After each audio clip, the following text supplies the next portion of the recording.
Nicholas Anthony LaFond. Garrett Anthony Venza. Anthony Michael Forte. Anthony Joseph Mizella. Anthony Nagarakola. About 50 names were called, but thousands of lives have been lost due to opioid overdoses. The War on Addiction rally took place in Farmingville in memory of Long Island native Billy Retzik. Many people came together to raise awareness and also celebrate the lives that have been lost to opioids. In October, President Donald Trump declared the opioid crisis as a public health emergency. Families, communities, and citizens across our country are currently dealing with the worst drug crisis in American history. But this isn't the first time we've seen opioids destroy the lives of many.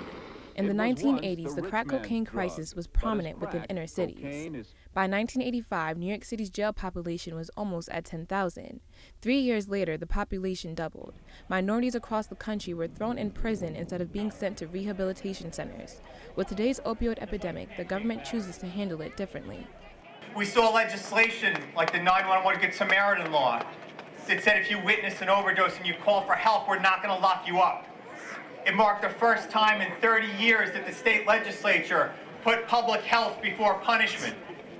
Drug historians presume the difference about these addictions is about who it's affecting. Nixon racialized the issue of drugs in the United States, and particularly by raising the specter of fear of crime.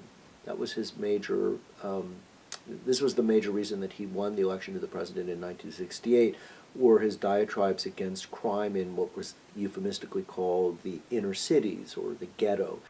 During the Clinton administration, officials thought they could arrest their way out of the crack cocaine epidemic. Their laws were heavily enforced on crack users. Laws like 3 strikes and you're out, and these sort of unfair sentences for possession of drugs. The disparity between possession of cocaine, let's say, the drugs were much lighter. The fines and so forth, and the sentences were much lighter than for the same substance in rock form.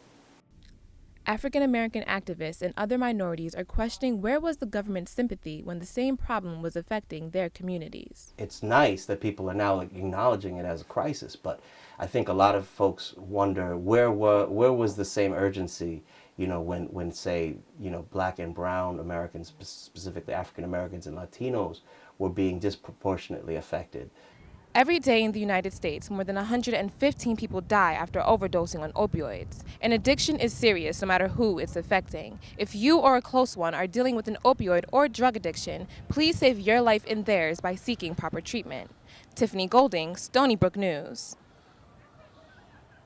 DJ Charlie, The Flash, In the Flash, Productions, Taylor Rental, Enterprise with the t-shirts, and beautiful t-shirts.